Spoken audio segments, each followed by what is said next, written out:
Chapter 7, 4 Degrees of Action. One question that I've received over the years is exactly how much action, Grant, is necessary to create success. Not surprisingly, everyone is looking for the secret shortcut. Me too. And equally unsurprising is the following fact. There are no shortcuts. The more action you take, the better your chances of getting a break. Disciplined, consistent, and persistent actions are more of a determining factor in the creation of success than any other combination of things. Understanding how to calculate that and then take the right amount of action is more important than your concept, your idea, your invention, or your business plan. Most people fail only because they're operating at the wrong degree of action. To simplify action, we're going to break down your choices into 4 simple categories or degrees of action. Your 4 choices are 1. Do nothing. 2. Retreat. 3. Take normal levels of action. Or 4. Take massive action. Now, before I get into describing each of these, it's important to understand that everyone utilizes all 4 degrees of action at some time in their lives, and especially in response to different areas of their lives. For instance, you might use massive action in your career, but then completely retreat when it comes to your civic duties and your responsibilities. Another person might do nothing when it comes to learning about social media, even retreat from it. Another might take normal levels of action when it comes to eating healthy and exercising, but take massive action when it comes to destructive habits. A person is obviously going to excel and do best in those areas in which he or she invests the most attention and takes the most action, unless, of course, the area is destructive. Unfortunately, most people on this planet spend their time in the 1st, 2nd, and 3rd degrees of action. Do nothing, retreat completely, or operate at normal levels of activity. The first 2 degrees of action, doing nothing and retreating, are the basis for failure. And the 3rd degree, normal levels of action, will only create a normal existence at best. Now, let me say one thing. Number 3, taking normal levels of action, is the killer of the 4.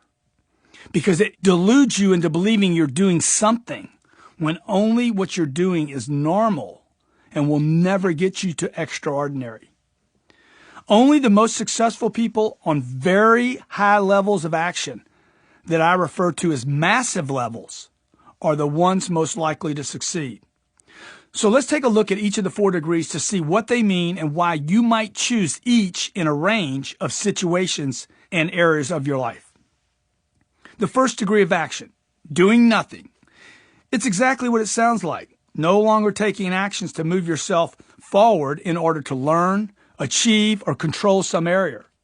People who do nothing in their careers, relationships, or whatever they want have probably given up on their dreams and are now willing to accept pretty much whatever comes their way.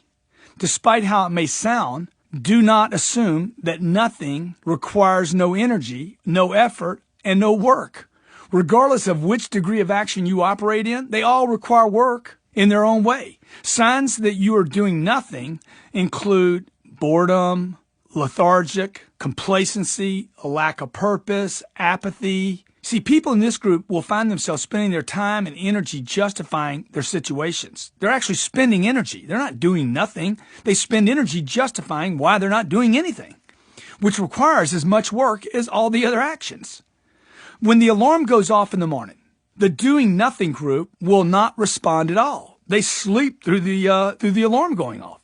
Although it may appear that they're not taking action, it actually takes a lot of energy not to get up in the morning.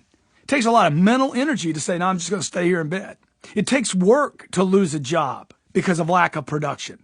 It is work to be overlooked for a promotion and have to wait another year to be considered and then go home and have to explain this to your spouse. It takes tremendous effort to exist on this planet as an underappreciated and underpaid person. And it takes even more energy to make sense of the whole situation. The person not taking action has to make excuses for his or her condition. This requires tremendous creativity and effort. Salespeople who do nothing and then lose a sale because of doing nothing more often than they win have to explain to themselves, their spouses, and their bosses why they're not hitting their quotas. It's also interesting to note that those who do nothing in one area of their life will find something they love to do and spend time doing those things, something for which they often take massive levels of action. It could be online poker, gaming, biking, watching movies, reading books, whatever. Whatever it may be, I assure you, there's some place, some part of your life that receives full energy, attention, and massive levels of activity. Those who do nothing will then insist to their friends and family that they're happy and content and that all is right with them, which only serves as confusion to everyone that has to listen because it's evident that this person is not living up to their full potential. The second degree of action, retreaters, are those who take actions in reverse, probably in order to avoid negative experiences that they imagine will come as a result of actually taking action. The retreater personifies the fear of success phenomenon. He or she has experienced results that were not fruitful, or that he or she did not perceive as fruitful, probably better to say, and has therefore decided to avoid taking further actions that may prompt whatever they think could occur again. Like the do-nothings, retreaters justify their responses and believe it is in their best interest to remain operating at this current retreat level. Retreaters claim to be doing so in order to avoid more rejection or failures. It is almost never the actual rejection or failure that has impacted them, but something else. More often than not, it's their impression and evaluation of what failing and rejection mean that is causing them to justify retreat. Like doing nothing, retreating is an action that requires effort and hard work. Watch any healthy child, and you will see that it is not a normal human behavior to retreat. It is normal to advance and conquer. Usually, retreating only comes about as a result of being told to do so over and over and over again. So many of us have been instructed during childhood, don't touch that, be careful, don't talk to him, get away from that, and so on and on and on, and then start to adopt retreat as a survival activity. We tend to be pulled away from the very things about which we're most curious in life. Although it's often for our own good and supposedly keeps us safe, it can be difficult from years of being educated like this, of holding back, which might be why it's so difficult for many of us to try new things later in life. We might even be encouraged to retreat by a work associate, a friend, a manager, or a family member who believes we're being too ambitious or too focused or too dedicated in some area of life. Look, regardless of the reasons why retreaters move themselves into the opposite direction of their goals, the outcome is usually the same. I would imagine that everyone listening to this knows someone who has retreated. And perhaps you can even see how that retreat affected them negatively in some area of their life. Any realm in which you have assumed you can no longer advance and improve and are now deciding there's nothing you can do except retreat would be and should be considered an area of retreat. The stock market sucks. I'm never investing in the markets again. Retreat. Most marriages fail. I'm staying single. Retreat. The acting business is too tough. Retreat. I'll just be a waiter for the rest of my life. I can't own my own business. Retreat. The job market's terrible. No one's hiring. I'm filing for unemployment. Big retreat. I can't control the outcome of the election. I'm not going to even vote. Retreat into apathy. And notice the one thing that each of these scenarios has in common. They all still require some kind of action to be taken, even if it's just making a decision to retreat. Those who retreat will spend a lifetime justifying why they're retreating. There's usually no arguing with these individuals, as they have typically convinced themselves completely that they're merely doing what they must do in order to survive. They will then spend as much energy justifying that decision to retreat as the most successful person will while they're creating their success. The best thing you can do for retreaters is to give them this book, have them listen to this audio program, and allow them, hopefully, if they can, to identify for themselves that they're in retreat. Here's the deal. Once a person sees the 4 degrees of action, maybe for the first time, and realizes that each of the 4 require energy, he or she may wake up to make other healthier choices. After all, if you're going to expend energy either way, why not do it in the direction of success? The third degree. People who take normal levels of action are probably the most prevalent in our society today. This is the group that appears on the surface to be taking the necessary amounts of action, and it's a normal level. This level of action creates the middle class. I'm not talking about earning level. I'm talking about people, the way they think. This is actually the most dangerous of activities because it's considered acceptable.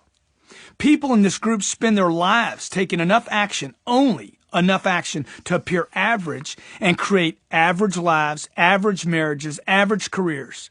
However, they never do quite enough to create the levels of success that they can maintain for their survival. Unfortunately, a majority of the workforce takes normal degrees of action. It's the managers, executives, and companies that blend in more than they stand out. Although some members of this group may occasionally attempt to generate exceptional quality, they almost never create anything in exceptional quantities. The goal here is average. Average marriage, average health, average career, average finances. As long as average works, they're good to go. They're fine. They don't cause problems for others or themselves as long as conditions remain steady and predictable. However, the moment market conditions become negatively impacted and therefore less than average or normal, these same average people will suddenly realize they're at a big risk. Add any serious change to the conditions in which people take only normal actions, which I promise you will happen at some point in your lifetime, and all bets are off. It's not uncommon to encounter a situation that will challenge your life, your career, your marriage, your business, and your finances. Maybe all of them all at the same time. When you've been taking only normal levels of actions, when you've been making only normal investments in your future, you become more susceptible to the challenges that are certain to come your way.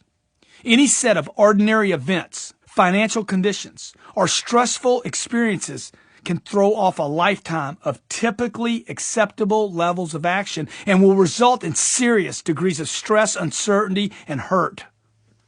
Average, by definition, assumes, look it up for yourself, less than extraordinary. That is the definition. Average, less than extraordinary. It is truly, to some degree or another, just an alternative description of retreat and no action. Do you understand? The first three are really the same. Average levels is actually a retreat from what you're capable of. It doesn't even take into consideration the negative spiritual effects of a person knowing that your true potential is much greater for action. And then you operate below that, which you are completely capable of. This is where the ethics come in. Someone who takes average actions, but is capable of much more, is really electing to do some variation of nothing or retreating. So be honest with yourself. Do you have more energy and creativity available than you're using? You probably said yes. Look, average student, average marriage, average kids, average finances, average business, average product, average body type.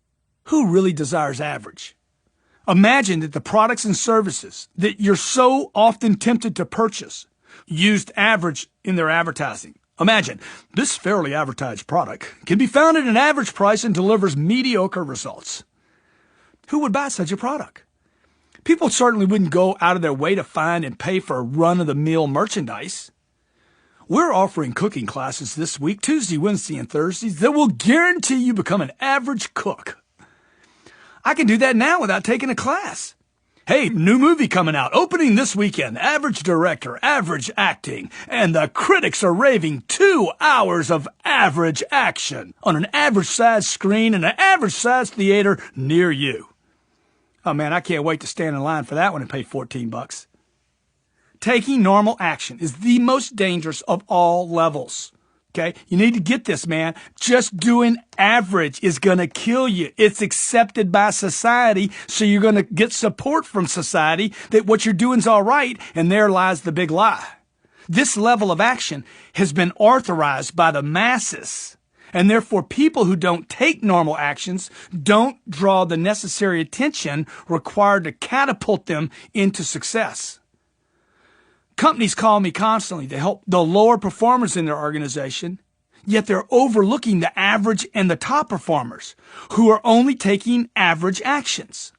I want to work with the average and the top performers, not the retreaters, because they are most capable. This book is probably more likely to wake up the third group than the first two. This book is probably going to wake up the normal action taker than someone who does nothing or retreats, since the do nothing, look, probably didn't even walk into the bookstore anyway. He's doing nothing. And the retreater probably, if he saw the book, he retreated from it. Oh, that's dangerous. I can't go to 10X. People who take average or normal levels of action will buy this book, will buy this program, and hopefully come out from underneath the hypnotic spell that has been placed on you. It's only by moving from the third to the fourth degree of action that you can turn an average existence into an exceptional life. The fourth degree, massive action. Though it might sound far-fetched, massive action is the most natural state of action there is for all of us. Look at children. They're in constant action, massive levels of activity. Except when something is wrong, they're taking action. You're not born into apathy. You're not born into retreat. You're not even born into average. You're born at a massive action level. This was certainly true for me for the first 10 years of my life. Man, I was in nonstop massive action, little freak. Except when I was sleeping, okay? I was tripping all the time. Like most kids, I was full out all the time with people frowning and hinting that maybe I should bring it down a notch or two. In some cases, many notches. Hey, did that happen to you? I bet it did. Did you do it to your kids? Have you done it to them? Have you killed your kids? Have you told them to retreat, be average, back off, be seen and not heard? See, until adults started telling you otherwise, you didn't know anything but massive action. Even the most basic elements of this universe in which we live support massive amounts of action. Dive beneath the surface of this ocean, which I would tell everybody to have that experience. You're going to see constant, massive, unlimited amounts of massive actions, of activities, like everywhere. Just beneath the crust of the planet, on this planet on which you walk every day, the movement is unbelievable. Massive levels of action taking place every single second of every single day. Look inside of an ant mound or in a beehive, and you're going to see colonies of living beings generating massive amounts of action in order to ensure their survival into the future. You know, the anthill, the beehive, underneath the crust of this planet and below the sea level, there aren't any psychiatrists telling you to back off, man. There's no medication, baby. It's full out. Go for it. Kill it. Massive action. My dad was a very hard worker and very much a disciplinarian, and he was definitely willing to take massive action. Unfortunately, he died when I was 10 years old, which really hammered into me. I mean, this loss hammered me big time into a retreat. Oh my gosh, that's a big loss at 10. I look back now and realize this event, I began to retreat from areas of life in which I needed actually to take more action. Meanwhile, at 10, 11, 12, 13, 14, 15 years old, I was expending a lot of energy in areas that really shouldn't have received any of my attention. Later in life, it was drugs, alcohol, wasting time, games, whole list of useless activities. Damaging, dangerous. But I was taking massive action. This continued through high school, then college. Man, I accumulated a few more losses along the way. Lost an older brother when I was 20. Lost some girlfriends along the way. I continued to progressively retreat from those things that were good for me, and continued concentrating my massive action on destructive areas. I wasn't necessarily lazy or unmotivated, even though people would have said that about me. But I wasn't. I was taking massive action in some areas, but completely retreated in others. Look, I just simply didn't have the proper direction and was being misinformed and encouraged not to attack life. I spent most of my time as a kid in classrooms, bored, without purpose, and then gravitated to areas of life which I could expend a lot of energy, have big experiences, but not produce constructive results. I think this experience is actually something that many people endure or experience sometime in their life. Some people in their mid-40s, later in life, early. It just happened to me early on to misuse my energy and resources. Now, as I mentioned in a previous chapter, I experienced a major wake-up call at the age of 25. I knew I had to get redirected, or else I would pay the ultimate price, the big price. I made a decision to make the same commitment to the creation of success, massive action, as I had been to my destruction. Since it was already hard work, not succeeding, destroying myself, I just changed the focus. See, people used to say, man, you're not focused. I'd say, yeah, dude, but I am focused. See, I was just focused on something destructive. Everybody's focused, you know? I never procrastinated where I could take massive action, where I hadn't agreed on retreatment. I just changed my focus at 25. Despite the fact that my father had been gone for 15 years, he still left with me this strong sense of work, push, make it happen. He was a great role model for me. He believed in strong work ethic.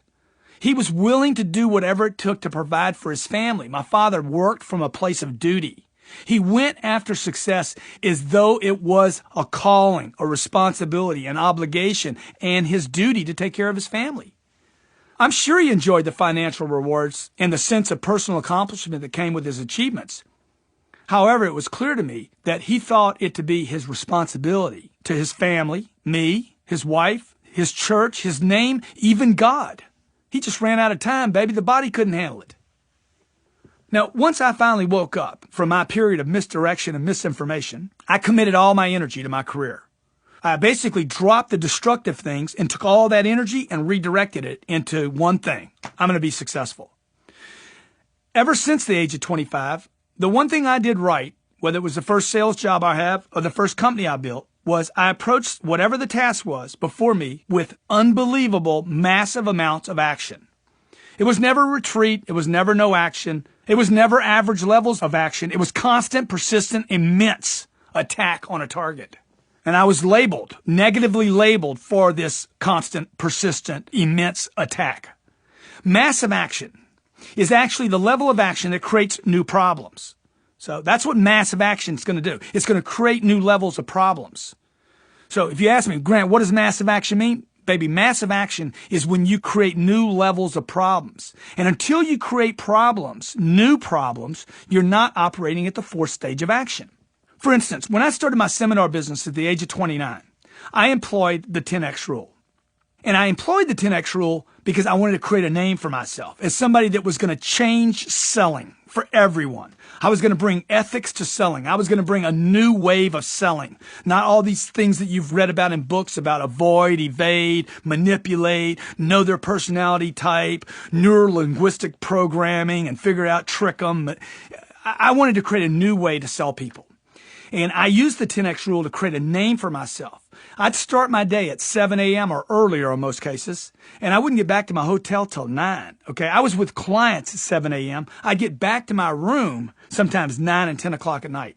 I spent the day cold calling. You understand cold calling? I'm calling on multimillionaires. Didn't know my name. I didn't know their name. I didn't even know the receptionist I had to get through. I'm walking in cold and calling on these guys and offering to do presentations for their sales and management teams. I'd visit as many as 40 organizations in a day. I was kicked out of 28 of them. Okay. 12 of them would take my time. 6 of them would throw me out after they heard what I had to say, and 6 of them would become interested.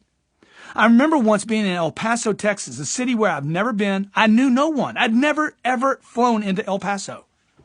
I don't even think I knew where it was at on a map until I went there. Within 2 weeks, I had seen every single business in that market. Although I was unsuccessful in making everyone in that market know me, I certainly secured more business by taking massive action than I would have otherwise. A real estate agent at the time had asked to travel with me because he was interested in the business I was building and what I was doing, and he wanted to observe firsthand how I was growing my business. After 3 days of shadowing me, he admitted, Grant, there's no way I can do this for another day. I said, what are you talking about? He's like, I can't even ride with you another day, dude. He's like, I'm only riding with you and I'm exhausted. And I said, you know what? I'm onto something, man. If I can operate at this level, I can smoke everybody. I then approached every day like my life depended on the actions I took. I wasn't the smartest. I didn't have any money. Nobody knew me. I'll outwork them. I'm just going to operate at 10X, massive levels of action. I refused to leave that city without knowing I had done everything possible to meet every business owner there and offer my services, introduce myself, and get to know their sales team. Calling on companies cold taught me more about taking massive action and then grooving that discipline in that was natural to me anyway, and natural to each of you than any other activity I've ever done, and has proved more valuable to me in all my other ventures. See, when you're taking massive action, you're not thinking in terms of hours. or cause. When you start operating at the fourth degree, your mindset shifts, and so will the results. You'll end up instigating opportunities that you'll have to address earlier, later, and in a different way than you would on a normal day. So a routine day will become a thing of the past. You understand? See, when you start operating at massive, you instigate situations. You trigger stuff and make things happen that you then have to say, oh, I got to be there earlier. I got to stay there later. The normal day just drops out. Routine things are a thing of the past. I continued this commitment to massive action until one day it was no longer an unusual activity at massive, but a habit. It was interesting to see how many people would ask me, dude, why are you still out this late at night? What are you doing here on a Saturday? Why are you calling me on a Sunday? What are you doing calling on us, this late in the day? You never quit, do you? I wish my people worked like this. I wish I could hire some people like you. What are you on? Yeah, I was on something, all right. Dude, I was on my only choice. My only choice was massive action because retreat and average was not acceptable. I was treating success as my duty, obligation, and responsibility, and massive action was my ace. It was my ace in the hole. Signals that you're taking massive action are having people comment upon your level of action and admiring you for that. However, you can't think in terms of compliments or how many hours you work or even how much money you're making when you're operating at this degree. Instead, you have to approach each day as though your life and your future depend on your ability to take what? Massive action. When I started my first business, I had to make it work. I didn't have a choice. Look, there was nothing else I could do for a living. There was simply no two ways about it. This is what I had to do. If I wanted people to know me, about what I had created, about what I thought would actually help not 2 or 3 people, but millions of people, then I had to take massive action, period.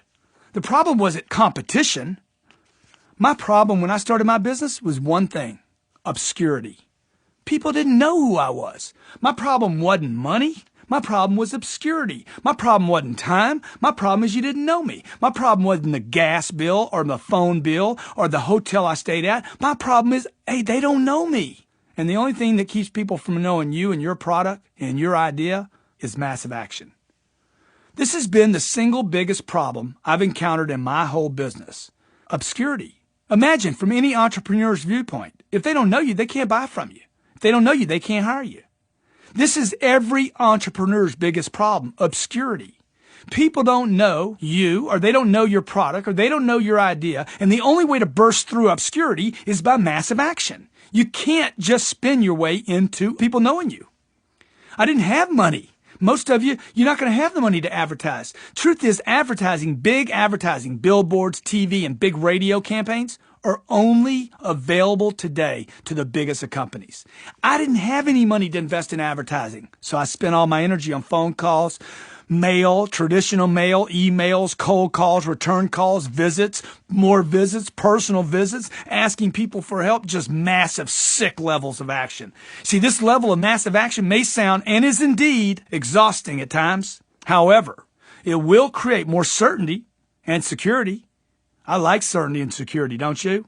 I'd rather be exhausted and secure than rested and insecure and uncertain. And I promise you, massive action will create more for you than any education or training you will ever receive in your lifetime. Now, I've been called a lot of things due to my commitment to action. I've been called a workaholic, obsessive, greedy, never satisfied, driven, even a maniac. I've been labeled with all kind of labels like you got a problem. Yet every time I've been labeled like this, it's always been by someone, interesting enough, that was operating at less than the fourth degree of action, massive action. Because people that operate at massive action don't label other people like something's wrong with them when they're operating at massive action. I've never had someone who is more successful than I am considering my excessive action to be a bad thing, because successful people know firsthand what it takes to achieve that kind of success. Successful people don't see excessive levels of action as a problem. Only unsuccessful people do. They, the successful, know themselves how they got where they wanted to go, and they would never identify massive action as undesirable in any way. Taking massive action means making somewhat unreasonable choices. And then, very important, you're going to follow it up with more action. This level of action will, I promise you, will be considered to be borderline insane by others. They're going to label you as something wrong with you. Wait for it. You're going to hear it. They're going to say that you've gone well beyond the agreed upon social normal. And remember, massive action is going to create new problems for you. You want new problems, don't you? Not old problems that are little and boring. Aren't you sick of those? But remember this. If you don't create new problems, baby, you ain't taking enough action. You want new problems. I want too many people at the seminar. I want the room to be too small and people have to stand up. I want too much money. I want the taxes to be too big, okay? I like it. You want those kind of problems. You can also expect to be criticized. I promise you, you're going to be labeled by others when you start taking levels of action that are considered massive. The second you start hitting it big, I promise you, you will be judged by the mediocre. But look who you're being judged by. The mediocre, the average, the retreaters, the do-nothings. People who operate at the other three levels of action will be threatened by your activity level and will often make it seem somehow wrong, what you're doing is wrong, in order to make themselves okay. These people cannot stand seeing others succeed at these levels. They can't even stand seeing other people operate at those levels, much less succeed, and they will, consciously or unconsciously, do everything they can to stop you. Whereas a sane person would step up to your level. He'd admire you. Dude, I like that model, baby. Step up. A mediocre person, an average, a retreater, a do-nothing will tell you, you're wasting your time, man. This isn't going to work in our industry. Hey, it's a turnoff to our clientele. You notice how they try to help you with that little covert, that voice of theirs? Hey, I'm just trying to help you, man. It's a turnoff, I'm telling you. You know, take it or leave it. No one wants to work with you anymore. You're not being a team player. Even management occasionally discourages the massive action employee from putting forth this kind of substantial effort. It's even management's doing this thing because they're threatened. See, you're going to know you're stepping into the realm of massive action when, one, you create new problems for yourself, and two, when you start receiving criticism and warnings and supposed help from others, including family members. But stay strong, baby. Stay strong. You know the other three don't work. This activity of massive action will break you out of this hypnotic state of mediocrity that you've been taught to accept, that you're surrounded by every day. And in order to deliver at that level of massive action, you must take every opportunity that comes your way. For example, okay, my wife's an actress. I tell her all the time, I say, baby, say yes to any audition. She could, hey, I got this audition. I don't know if it's for, baby, say yes. Say yes to everything. Say yes to life. Say yes to the experience. I don't care if it fits you or not. Regardless of whether you're prepared. It doesn't fit you, do it anyway. It's better to suck and be seen than not be seen at all. But what if I bomb, she says. I tell her, Hollywood is filled with terrible actors. They're still working. You know why? Because they're being seen, man. Look, just get out there. Maybe they won't pick you for the part. Maybe you suck. You went up for it. They see that you're perfect for some other part. Maybe you suck and they're like, hey, that chick would be perfect for that person we need because that person needs to suck and she does it naturally. And my wife doesn't suck, but you know what I'm saying? You want to show up. The goal is to be seen, to be thought of, to be considered in one way or the other. Your only problem is obscurity. It's not talent. In order for the endeavor you've chosen to work out for you, you have to make constant, relentless effort, and massive action is the only level you want to operate at. Massive action cannot hurt you. It will always help you. This is also one place where quantity is more important than quality. Money and power follow attention. Money and power follow attention. So whoever gets the most attention is the person who takes the most action. And sooner or later, that person's going to get the most results, as long as they're constructive and not destructive. No one's going to come to your house and make your dreams come true. Okay? It's not going to happen. Your dreams are not going to happen in your living room or your kitchen. You got to go out into the marketplace. No one's going to march into your company and make your products known to the world. In order to stand out from the crowd, the average, the masses, and for customers to even consider your product, your dream, your services, your organization, you must take massive action. I talked about the importance of domination, this domination concept, in my first book. If you're not first, you're last. I was not eluding to a concept of physical domination, but rather I was discussing the concept of mental domination. That is occupying the space of the public. So that when people think or hear about a product similar to yours, a service, an industry, boom, they think of you. Why? Because you permeated space by taking massive action. Making massive action a discipline will break you through obscurity, which is your only real problem. Massive action will increase your value to the marketplace, and it will help ensure and guarantee that you generate success in any area of life where you elect to operate with massive action. Exercise. When was a time in your life when you were taking massive action all the time and winning?